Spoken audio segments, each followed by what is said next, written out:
Hello everyone, welcome back to the channel. Before I get going here, it is the end of April 2025. Be sure to put a comment down below. Let me know what you have going on. Let me know what financial concerns that you are working through or goals that you're working through.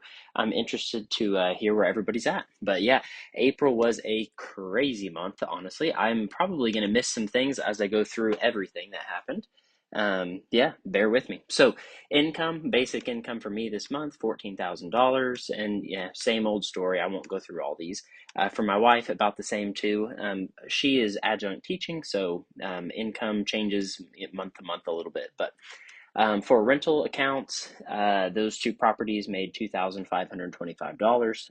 I will be moving the rents up here. One will go in September, and then the second one will go up in December. Both, just for context here, these are 3 bedrooms. One's a 4 bedroom, and they're rented at $1,175, and then the other one's $1,350 per month. So I think national average, probably in my area, the average is 1,800 for a 3 bedroom. I bet national average is probably 2,200, just to show you how much under rented I am on these. So yeah, those will be going up in the next few months. For other income, this is the realtor stuff is actually kicking in a little bit here. I mentioned last September 2024, I got my realtor's license. I joined a brokerage. A little bit slow for the first few months. I did make 6,900 last month on my first deal. And then this month I had another deal, which was just a couple $100s. It was for some family. And then I have, I think, 3 more deals in the works, or clients that I'm helping, a couple buyers and then a seller, 2 sellers and a buyer, sorry. And so that should actually be another 5 or 6,000, maybe even 8,000 coming in the next few months once all those transactions close. So yeah, real estate is picking up a little bit, but I would love to grow that a lot faster if I possibly could. This other $900 here is it's a funny story. The neighbor was having their driveway replaced, and they had some culverts that they ripped out and put in a bridge. And so they asked if I wanted those 36-inch, 20-foot long culverts. And so I said, sure. And the contractors brought them over to my property. They were here for about a day, and some person driving by said he would pay $900 for those. So that was kind of a present surprise. I was going to use them for trails and stuff in the woods, but yeah, so we just got rid of them for the 900. So that's what that is there. Gross income for the month, $18,530, and then take home pay was $13,000. And then you can see my lifetime totals here at the bottom. Things are going good, so we are tracking to all of our goals. One quick story I wanted to mention. I got some news, or got my property taxes, I guess, in late March, early April, and they're due here May the 10th where I live. So just in a few days, and I got my property taxes for my primary residence. It was $9,700 this year. So I called the auditor's office at the courthouse, and they have messed up my property taxes. And you will never believe it. The only way I can remedy it is I have to pay the full $9,700 and essentially take the auditor's office to court. To have the issue resolved, because they have no reconciliation process or no process to retroactively fix somebody's taxes when it's messed up. Yeah, what a lovely surprise. But it just, I mean, the moral of the story, I guess, is if we were a family that lived paycheck to paycheck, that one mistake from the auditor's office was probably a $6,000 swing, maybe $5,000 swing. That that may cause somebody to not pay their light bill, not be able to afford food, or miss a house payment, get foreclosed on their house because of an issue that somebody else caused that you have to be responsible for. So again, I'm thankful that we live our life the way that we do. But yeah, that was not a present surprise for April. But jumping into the net worth here, I'll zoom out a little bit so you can see. Um, so we did, I guess, another story to mention here too. I've not changed it yet here, but we did have some changes with our vehicles. We do have a second baby on the way. Baby number 2 will come in November of this year. And so our family's growing, and so some things had to happen with some vehicles. And so in April, I traded in the Honda Civic, the 2018 Honda Civic, and the 2013 Honda Fit. And we purchased a Kia Sportage Hybrid, a new Kia Sportage Hybrid. I think it was 30,000 or 32,000, something like that. My intention was just to pay cash for that. And what happened when I got to the dealership, some of you will be disappointed in me. There was like $1,000 credit that you got basically if you financed it. So when we were in the process of financing it, I told them I was just going to pay cash for it. And then all of a sudden I lost that $1,000 credit. And they said there was no possible way that they could do it unless I financed it.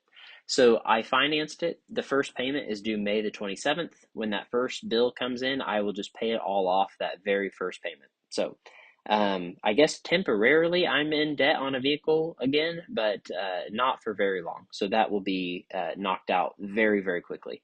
But yeah, kind of a weird situation. So I've not updated everything quite yet. I'm going to see how everything plays out. We've gotten rid of the 2018 and 2013 Hondas, and we have the new car in our garage.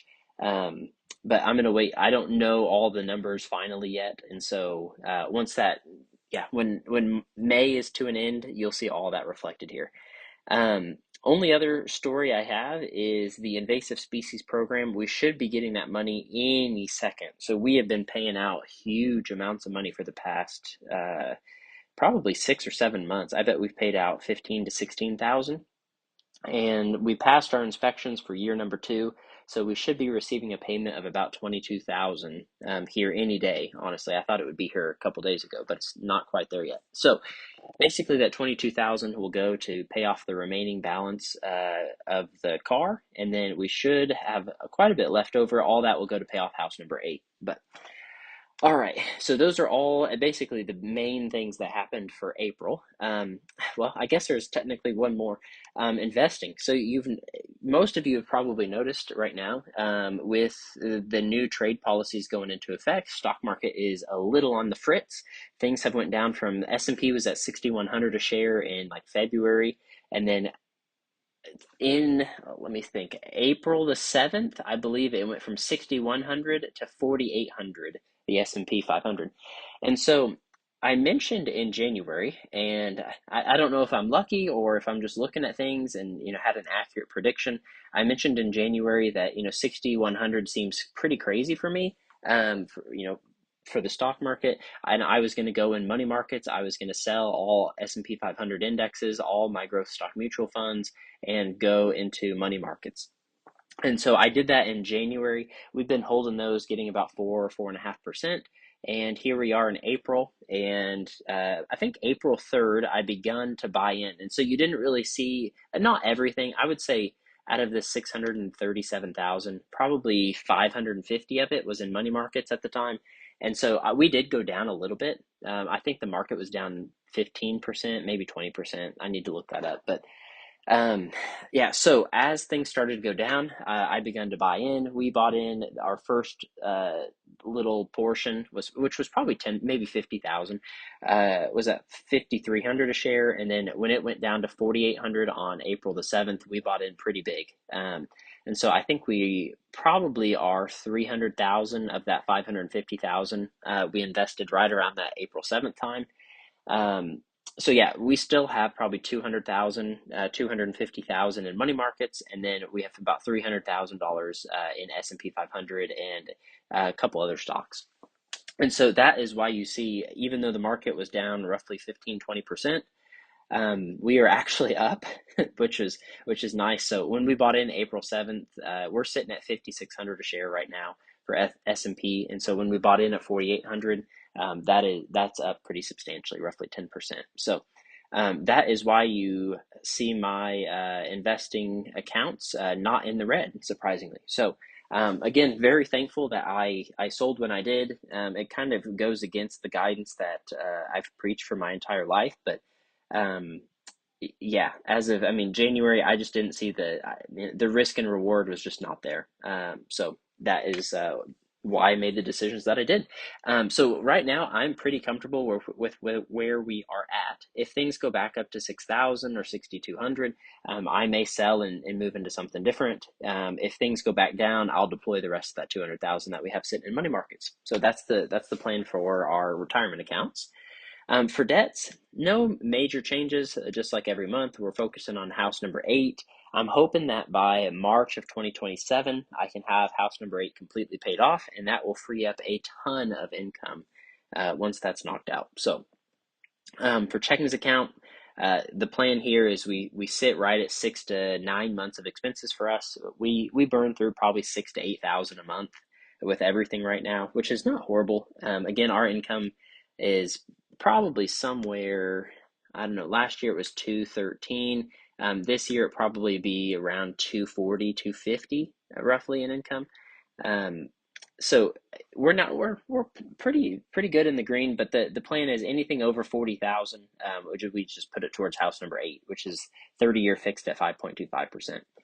The rental accounts, just a separate account for the two rental properties, sitting at 30,153. So a little bit of an increase compared to last month, but total cash is 70,000. And that's just inching its way up as the rental property account grows and grows. But net worth, again, as of April 2025, is $1,725,375. And my wife and I are just about 31 years old. You can see all my videos going back to 2012 when I was 18 years old and watch the journey grow and grow and grow. But the next milestone that we have in sight, kind of two that we have on the horizon, we'd really, at this point, we'd like to be debt free. And so just reducing risk, reducing monthly expenses, and so getting some of these debts knocked out, which we are aggressively, if we look back just a couple years, I mean, we were at 1.3 million here in August of 2023, and then all of a sudden, we're at 693 a couple years later. So not even 2 years later. So that's goal number one, is just to become debt free completely, including our houses. And goal number two is save $4 million by 40 years old. And I'm very confident we will blow that goal out of the water unless something catastrophic happens. We're 521,000 ahead of that goal, so we'll probably have maybe 5 million by that time, maybe 6 million. So yeah, that is really it. Kind of a eventful April to get everything in that month. But be sure to comment down below. I am curious to hear all of your guys' goals and things you're struggling with, things that going well for you. So I love reading the comments down below. So last month's and next month's videos are on the screen now. And as always, we will catch you in the next video.